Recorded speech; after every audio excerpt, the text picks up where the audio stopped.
coach training world. And today I'm sitting here across the screen from the fantastic Ryan Murtfeldt. And Ryan is a teacher who helps teachers as their coach. And what I really love about Ryan is he gets it because he's in the soup. And he's also, I would say, almost like changing the world of teaching in your own special way. And we had a little bit of technical difficulties just before now, so I actually almost forgot to ask you your question. And I'd love to hear a little bit about how you got into coaching, kind of your transition from being a teacher, and we'll talk a little bit more from there. Yeah, so I was a teacher for many years, teaching anywhere from elementary age kids up through adults. Private music instruction was my entree into being a teacher, and I did that for about 8-9 years. For a nonprofit up in Seattle, and I just fell in love with it. It initially was to make money, as people make these choices, and I fell in love with it. And what I found is what I love about teaching is helping people grow. That's the biggest thing for me. It's not so much teaching them how to play clarinet or how to complete math problems, but it's, how does that person sort of grow and flourish and unfold as a person working with me? So I got really serious about that, got a master's degree in education, and then have started working 8 years ago as a middle school music teacher. And I live in White Salmon, Washington, outside of Portland, and have found that really rewarding and really wonderful. But it's not quite the in-depth work that I've always loved the most to do. Okay, so I'm working with Feroshia, and she, I see her gifts and I see her strengths, and really want to help boost her and help her leverage her best self in the world. It's a little hard to do when there's 30 kids running around a classroom. It's a different scene, which I love as well. So I started to ask, well, what do I want to do? Do I want to be a counselor? Do I want to, there's this thing called life coaching. Let me find out about that. And found your program about 4 years ago and have been running with it ever since. Wonderful. And I'm kind of giggling because you called me out as a little kid in your classroom, and it made me think about being in 6th grade, where my teacher was such an inspiration. In fact, I'm pretty positive that the reason I've been an entrepreneur is because of what he saw in me and allowed my quirks to be, my genius.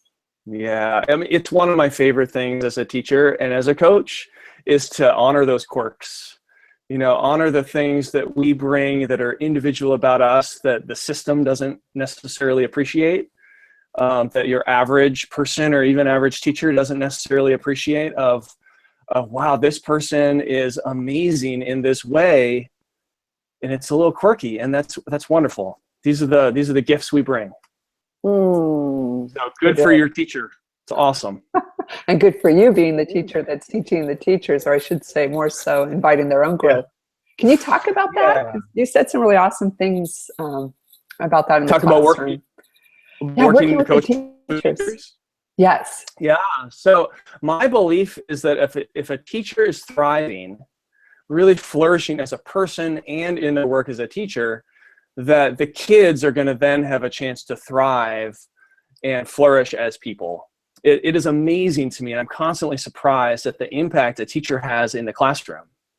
We can have, well, one of my college professors had on her door a quote that I've always loved. It's, you can't teach what you're supposed to teach. You can't teach what you want to teach. You can only teach who you are.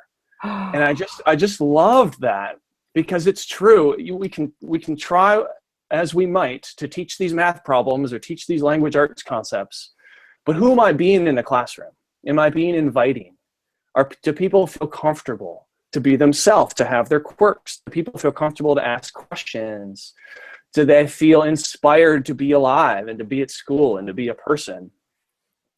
And the teacher sets that tone. The teacher absolutely has a huge amount to do with if that's true or not in a classroom. So to answer your question, I work with teachers to help them simply be their best self. I think we each have what it takes to inspire our students. As a teacher, I'm going to inspire kids in a different way than my colleagues that I work with at my school are going to inspire their students. And different kids are going to gravitate towards different teachers. But as long as a kid can find one teacher to really connect with, and if I can help a teacher be that person who's available, who's alive, who's inspired to be with their students, I've done my job. I'm happy. Yeah. When I'm not even sure you are talking about the real true value you're bringing, because here's what I'm hearing. How do you mean? Okay. What I'm hearing is you're really helping the teacher to find themselves and to really let their gifts lead the way for their students, and to, you know, leverage their personality, their own quirks, and their genius out in the classroom as kind of leaders.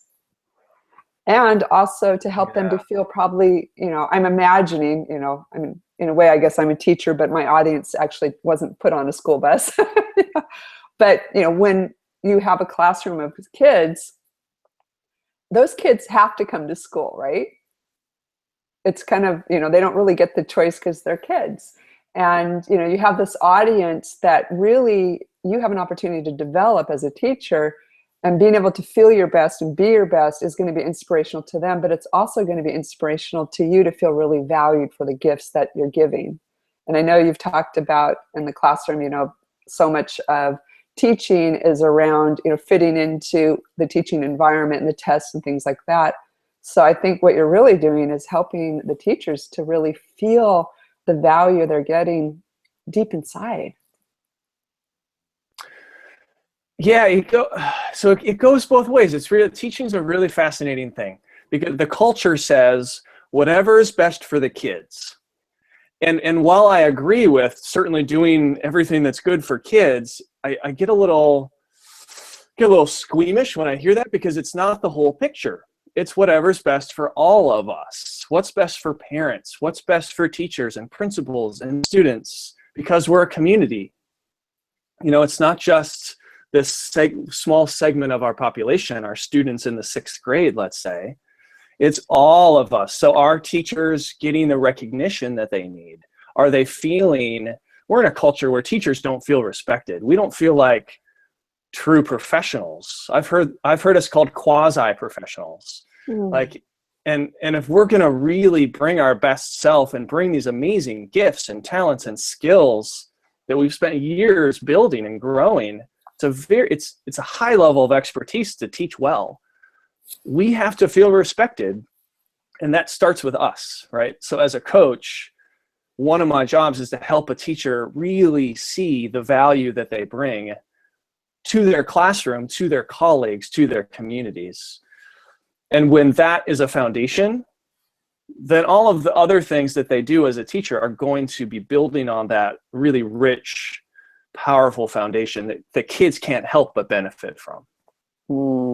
I love it. One, I really appreciate when you talk about, you know, looking at the whole system, because as you were describing, I kept feeling like we're pushing our energy and our efforts and our expertise out there, you know, as if it's something we are supposed to do, and then, you know, not feeling that respect because maybe the system isn't really recognizing the massive energy and effort that these teachers put into the classroom and into the kids and into their work.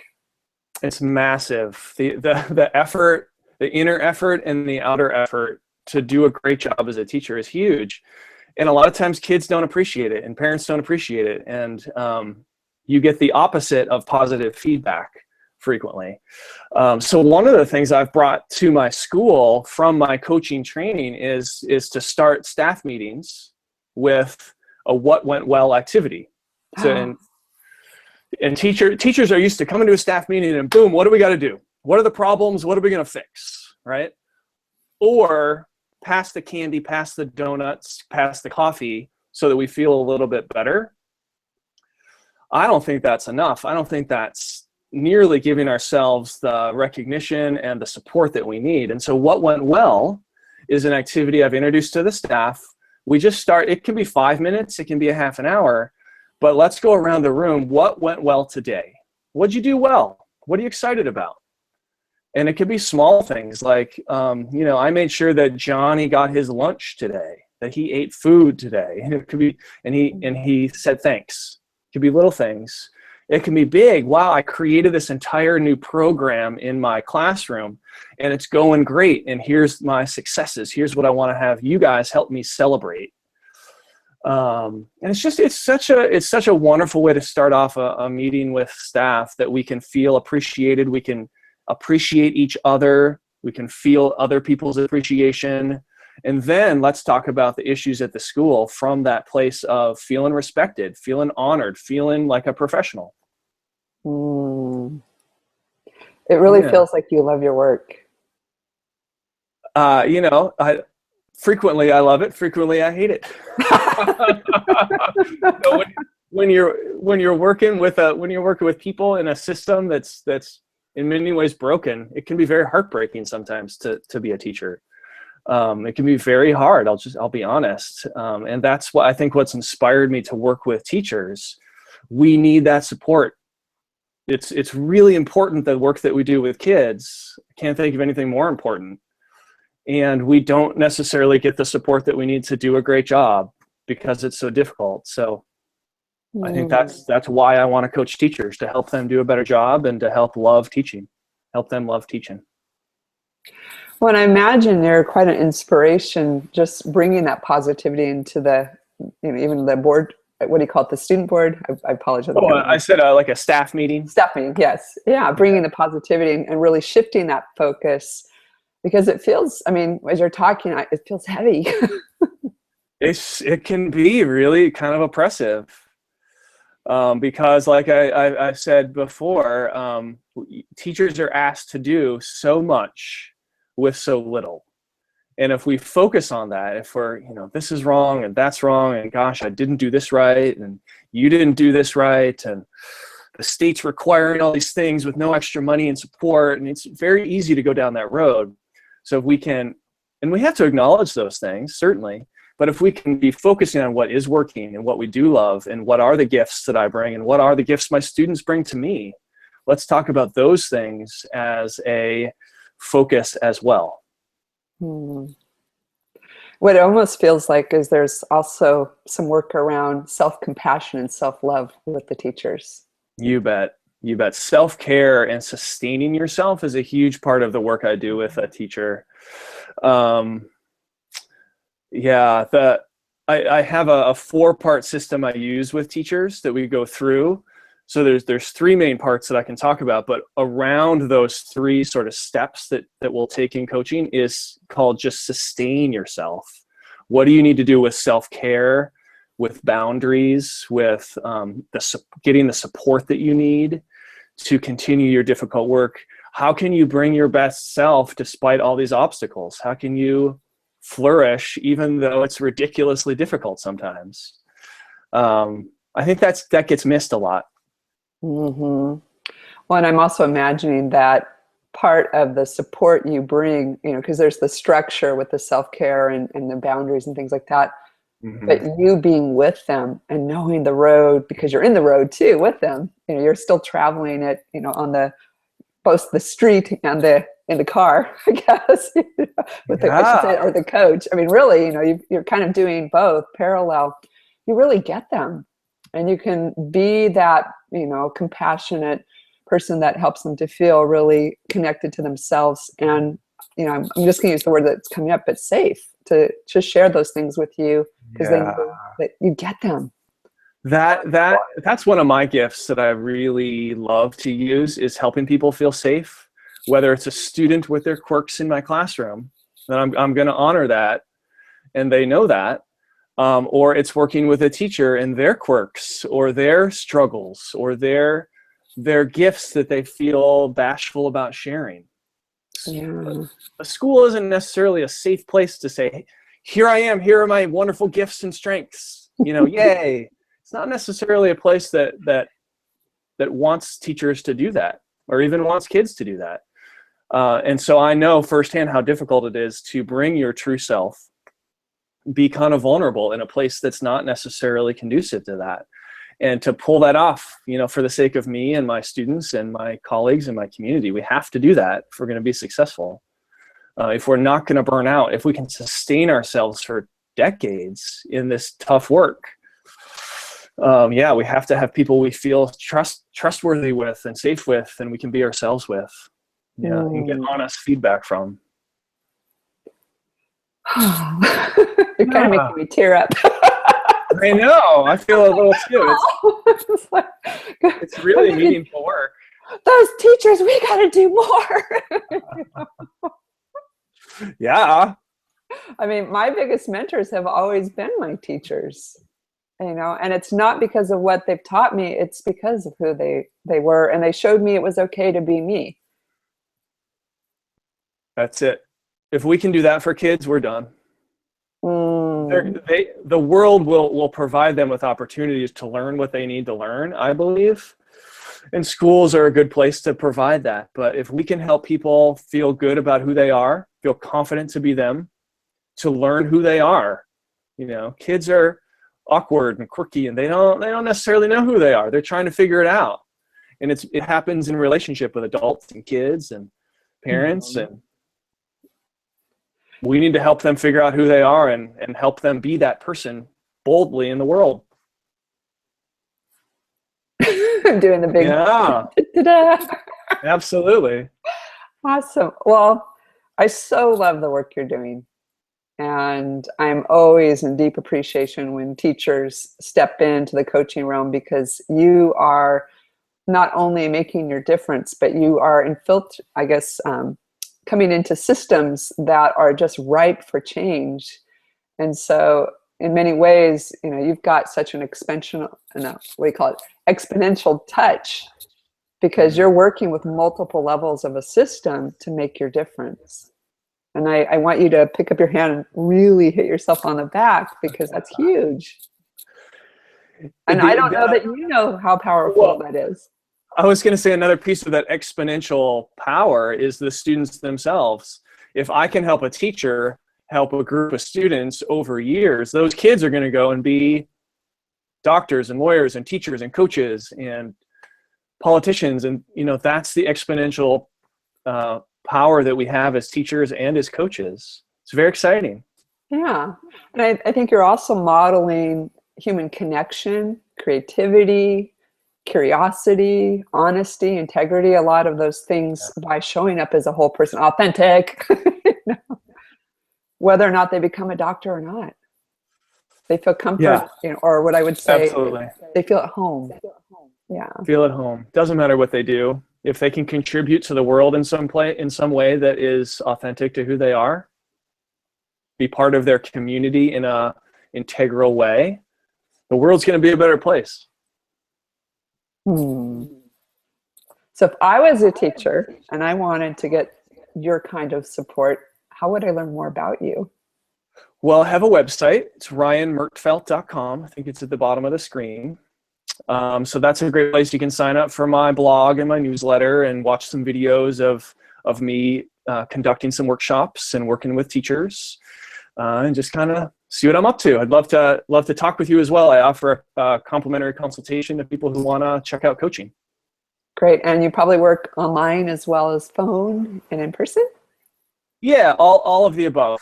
All the above. Most of my clients are on the phone. Yep. Great. Well, I'm curious, is there anything that we didn't talk about that you would love to share with other people out in the world? That's the big question, I know. It is a big question, and I love it. Yeah. One thing comes to mind, which is about the hard stuff, because as a teacher, there's lots of hard stuff. And as anybody who wants to do anything big with their life or bold with their life, fact of life, hard stuff is going to come up. Right? Obstacles and gremlins and self-doubt is going to come up. Or the system, right? The teaching system is going to kind of get in your way, right? It's real. And I think a lot of times we feel like that's bad news when that happens, or gosh darn it, if that hadn't happened, I'd get to do what I need to do. And I think that the really important thing to know is that that's part of life, and that's an important place to learn too. How do I handle obstacles? How do I handle the hard stuff? If I'm feeling self-doubtful, what am I doing about it? Do I get stuck in it, or do I learn from it and use it as a springboard for the next thing? And then the next time that happens, I have more wisdom and more skills, and I can share that with people that I know. Mm. So, And once again, I'm sorry, I jumped in a little bit. It's my little pitch there. Your little pitch. That's a great stuff. The good stuff and the bad stuff, they're both important. They're both really part of life. Yeah, and it also just reminds me to emphasize you don't have to go it alone. You know, having the support of a good coach, you know, or someone that is that neutral, unbiased, you know, sounding board. You know, when you get to show up as a whole person, you know, I always think about it as the good, the bad, and sometimes the ugly stuff. Then, and there's no reaction, there's no judgment. It just feels like really a lot of relief. So I love the fact that you're offering great support to help people advance in their careers, navigate the tough stuff, and really be who they are. Really be who they are. It's hard to do that alone. We need trusted people who can help us. And sometimes it's great to have that person not be our friends and family. Yeah. You know, somebody who's a trained coach who can be a third party that to really help us be our full self. Yeah. Well, I've actually had a lot of clients tell me that, hopefully none of them are watching, that they are telling me things that they don't even feel comfortable telling those that they're closest to. Yeah, confidentiality. Yeah. It's a powerful thing, absolutely. Yeah. Well, I really want to thank you for our time today, and more so for the work you're doing. I love it. You've done so much. Thank you. Yeah, right back at you. You do awesome work, Feroshia. Thank you. Thank you. And I'm looking forward to seeing more of you out in the world. Yeah, me too. Thanks. Okay. All right. Bye. Take care.